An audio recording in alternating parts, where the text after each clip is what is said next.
destructor es el agente causal. Anteriormente pueden encontrarlo en la literatura como Varroa jacobsoni. Existe Varroa jacobsoni, sí, aquí en México tenemos la variable Varroa destructor, que es otra especie, es más patógena que Varroa jacobsoni. Es una parasitosis externa que va a afectar tanto a la abeja adulta como a la cría de las abejas. Es el principal problema sanitario que tenemos a nivel mundial, no nada más por su presencia, sino por la transmisión de enfermedades y de virus que hablábamos el día de ayer.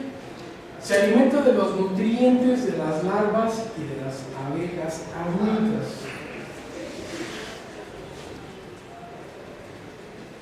¿Por qué de los nutrientes? Pues a través de qué lo vamos a ver más adelante. Lo que comentaba el compañero, que veía como una gotita, como una gotita marrón. De este color, de este tipo de coloración, ¿no? En el cuerpo de alguna de sus abejas. Entonces, la varroa tiene un cuerpo cubierto de quitina. ¿Qué quiere decir esto? Que tiene una piel muy fuerte, es dura, de color castaño rojizo, lo llamamos idiosoma, esta parte que está aquí, una forma de gotita de color marrón. En la parte superior le llamamos ventralmente, dorsalmente, lo vemos, y tenemos esa forma curva. Si lo vemos por abajo, vemos sus pares de patas. Entonces, en la parte de abajo le llamamos ventral, es plana, y en su parte de arriba, que es dorsal, es un poco convexa. Entonces quiere decir que si está esa gotita es señal de que sí efectivamente sea varroa. Es posible que pueda ser, hay que hacer el diagnóstico que vamos a ver ahorita para tener mayor certeza. Podemos utilizar alguna lupa, por ejemplo, para poder verla.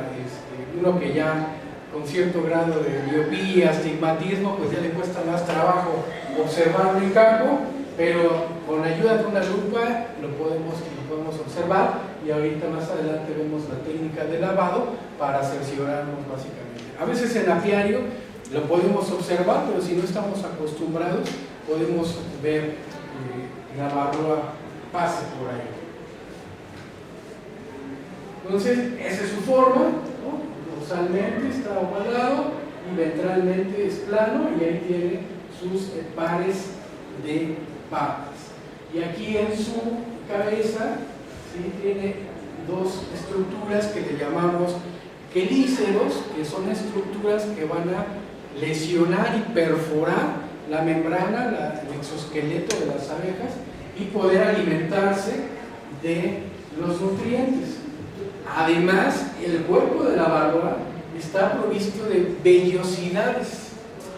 La varroa, en su fase de reproducción, para que pase y brinque de una abeja en otra, la abeja vuela, ¿no?, y se transporta.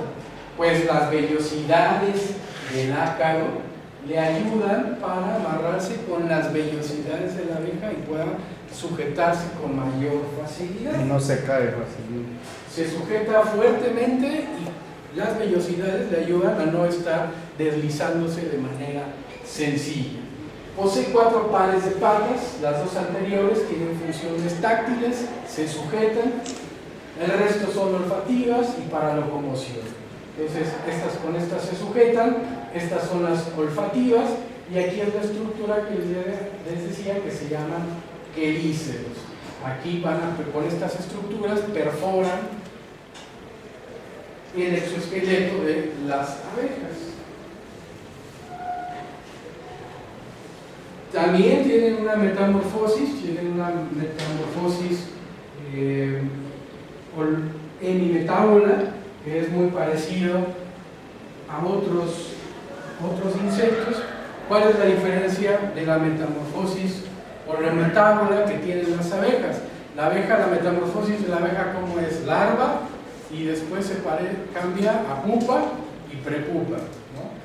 Y la larva es totalmente diferente a una abeja adulta, ¿no? Tienen formas diferentes. La varroa no, la varroa en parece a su forma adulta. Entonces vamos a encontrar huevo, rectoninfa, deutoninfa y el adulto. El macho es más pequeño y de color blanquecino, tiene una figura un poquito más triangular, que lo podemos diferenciar de la hembra.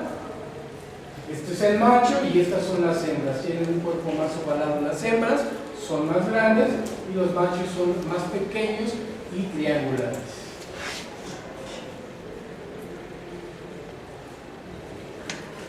¿Desde dónde o desde cuándo hemos sufrido de este parasitosis?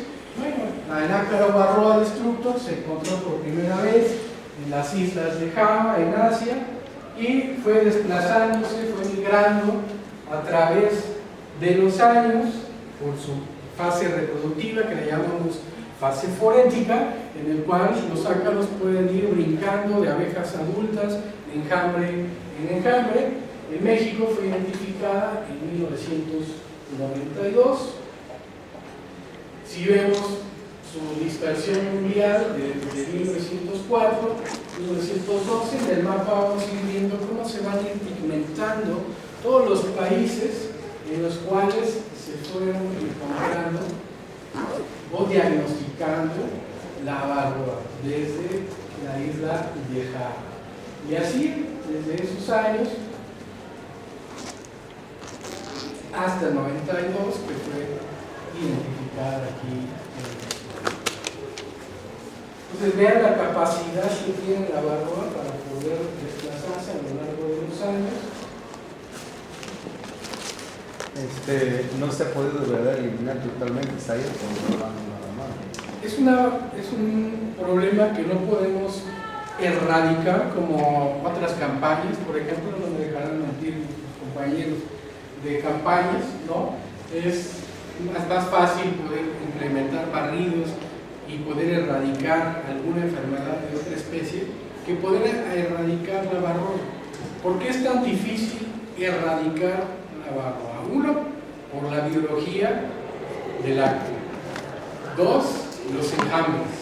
Tenemos mucha dispersión. La varroa va en los enjambres. ¿Es posible erradicarla? Claro, sí es posible. ¿Pero qué necesitamos para eso? Recurso para hacer una campaña, un barrido en el cual podamos estar eliminando. Porque, ¿qué es lo que pasa ahorita? Controlamos en nuestra apiario la varroa. Estamos haciendo ventilación y nosotros sabemos de la importancia. ¿Y qué pasa si un apiario cercano no la controla?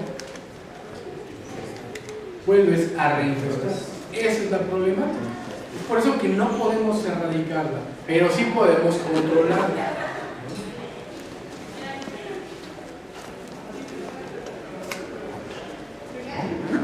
La dispersión en México pues se detectó primero en Veracruz en el 92 y de ahí se fue distribuyendo en el territorio nacional. Actualmente se encuentra distribuida en todos los estados, en toda la República Mexicana. A excepción de Baja California. No, ya todo. Eso era hasta el 96. Teníamos libre Baja California y también teníamos libre las Islas Marías. Entonces, bueno, las Islas Marías ya ni abejas tenemos.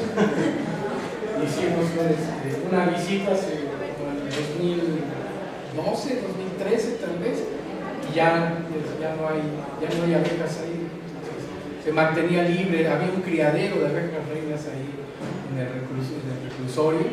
De hecho, los presos eran quienes mantenían ese apiario, pero desapareció, no le dieron continuidad y actualmente pues ya tenemos varroa en toda la República.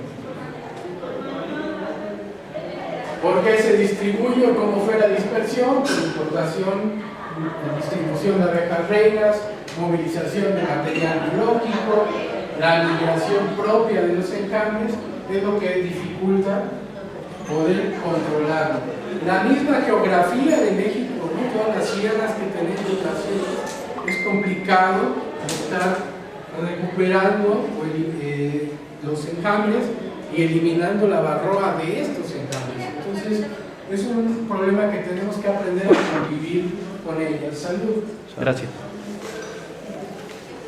La varroa entonces afecta a las 3 castas de abejas, a sus crías, y le gusta mucho infestar principalmente los áñaros. Y ahorita vamos a ver por qué prefiere meterse a reproducir dentro de las semillas de los áñaros. Tenemos una varroa en su fase forética, sujeta en los anillos abdominales de una abeja.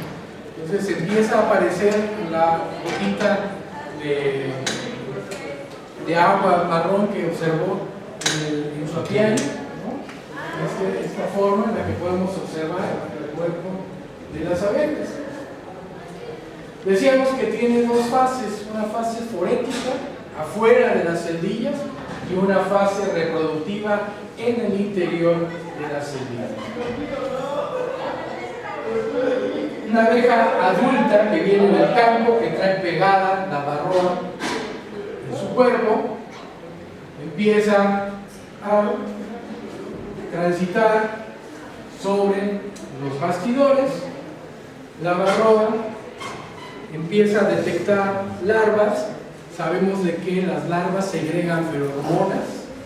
La varroa puede detectar estas feromonas y entonces se introduce al interior de las celdillas de las larvas que todavía no son operculares. La varroa tiene un sistema respiratorio diferente, tiene una estructura que se llama peritremo. Este peritremo le permite, como un submarino, un periscopio, poder respirar. La varroa se esconde en el interior de las celdillas, inmersa en la jalea real. Con ayuda del peritremo puede respirar.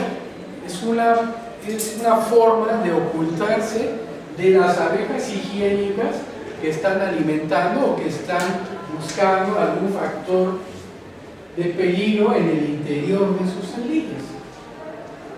Entonces se introduce la abeja, la larva empieza a comerse la jalea real, sigue su periodo de metamorfosis. ¿Y qué pasa después de la larva que va creciendo? Llega el tiempo del operculado. Tienen que sellar la célula.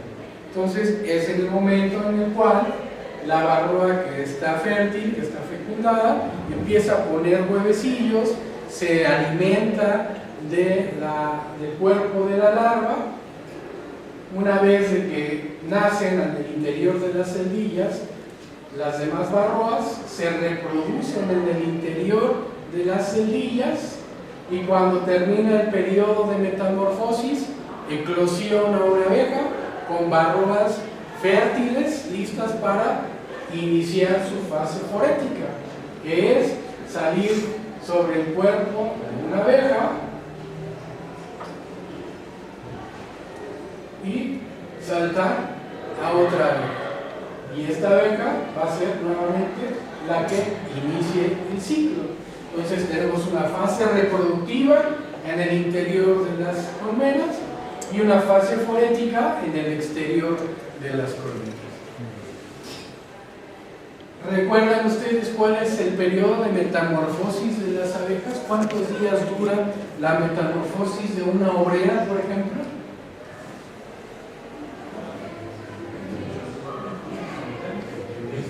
21 días.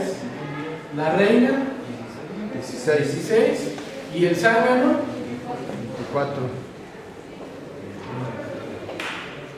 ¿En cuál de estas 3 castas, si ustedes fueran varroa, les gustaría entrar para poder reproducirse? Donde tengo más tiempo para poder tener más progenie. Es por eso que la varroa selecciona o se reproduce mejor en las celdillas de sangre. Y es lo que vamos a utilizar más adelante en medidas naturales para poder contrarrestar a la varroa, introducir bastidores, trampas de zángano, para que creemos zánganos y entonces la varroa se reproduce, quitamos el bastidor, eliminamos y es una forma natural de estar eliminando a la barroa. La hembra de la barroa puede vivir sin alimento, fuera de su huésped, fuera de la celdilla, fuera del cuerpo de una abeja, 9 días, 30 dentro de la crioperculada en un panal. En condiciones normales llegan a vivir en promedio de 90 a 100 días. Y esto es lo que su ciclo biológico en promedio llega a tener 7 días, en el que tarda de poner o entrar, infestar una barroa en el interior de la celdilla. Viene su desarrollo. El primer huevo que pone es macho y los posteriormente son hembras. Esto es muy curioso y está en investigación de cómo es posible que no haya una consanguinidad, cómo el macho es capaz de reproducirse con sus hermanas, ¿no? Entonces, la biología tan precisa de la barroa, en que el primer huevecillo es el macho y después son las hembras, y que son capaces de ser fértiles y reproducirse dentro del interior de las semillas.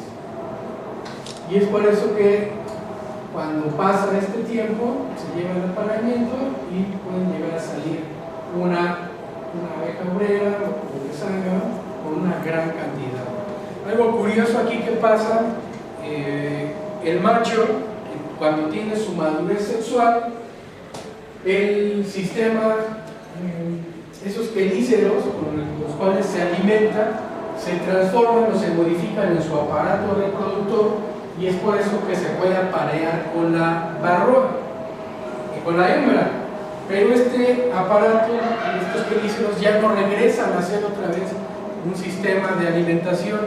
Y muy curioso, así como el zángano puede llegar a morir por inanición porque no es capaz de alimentarse solo, los machos de barroa también mueren porque no son capaces ya de alimentarse ellos mismos. Entonces su fin es igual, nada más reproductivo, el macho de los ácaros de la barroa. ¿De una barroa cuántas pueden nacer? ¿Cuántos adultos pueden haber? Dependiendo